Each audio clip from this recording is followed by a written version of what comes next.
Magandang araw na naman pong muli sa inyong lahat mga ka-vlog, boss, idol, regular viewer, silent viewer at kasama na rin po ang lahat ng mga OFW. Ang ginagawa ko naman po ngayon ay yung alternator po na ni-repair ko ay isasalpak ko na po siya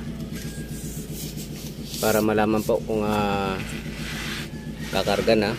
So ayan po yung ni-repair ko na alternator at ito naman po yung temporarily na isinalpak namin para tuloy-tuloy lang po yung operation niya kahit na hindi siya umaandar ay hindi siya kumakarga sa alternator na yan dahil hindi po niya alternator yan, galing po ng dump truck na sira rin yung alternator na yan.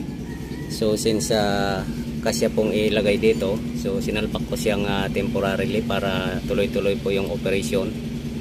At tungkol naman po sa pagcha-charge niya ay wala nga po siyang charging, pero kina-charge ko po siya ng charger. At ito naman po ay katatapos ko lang ni-repair ay isasalpak ko na po siya para malaman kung kakarga siya.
So testing po natin to. Dapat po ay pumalo to nasa mga 28 volts. Kapag pumalo po ng 28 volts, nangangahulugan po ay gumagana na po yung ni-repair kong alternator.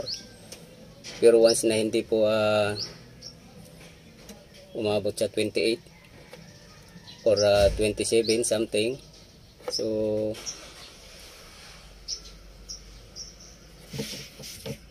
hindi pa rin po siya kumakarga.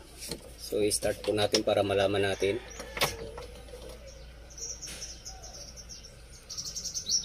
So ito po yung voltage niya na original po ng battery. Dapat po magbabago po yan.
So kung nakikita nyo po ay yung sinasabi kong 28 volts po ang kailangan ma-reach. Yung 28 volts po kung wala pa pong karga yung battery. So bago po natin pina-start ay may load na po yung battery, kaya hindi na po niya kailangan na tumanggap ng charging masyado. So umabot lang po siya ng 26.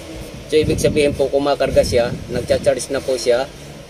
Kasi ito po yung standing voltage po ng battery, 24.6, pero umabot po siya ng 26. Ibig sabihin nagbago yung voltage po ng battery. Mayroon po siyang lumalabas na voltage galing po ng alternator kasi nagbabago po siya. At itong indicator po na to ay namamatay po once na umaandar. Ibig sabihin po may charging po nangyayari na kumakarga yung alternator.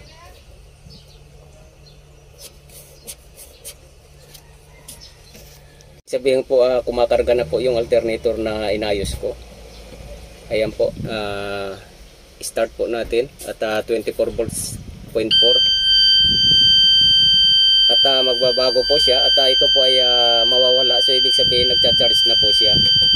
Start po natin ulit.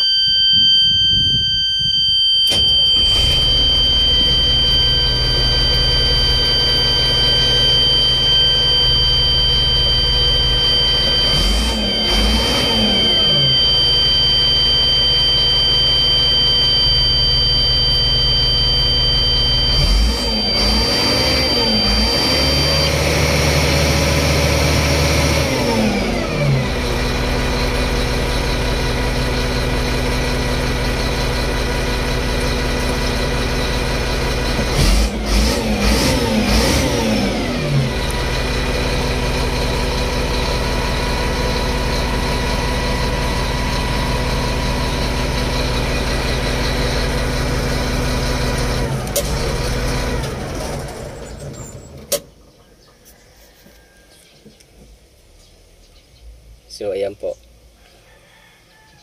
confirm po na okay na po yung alternator.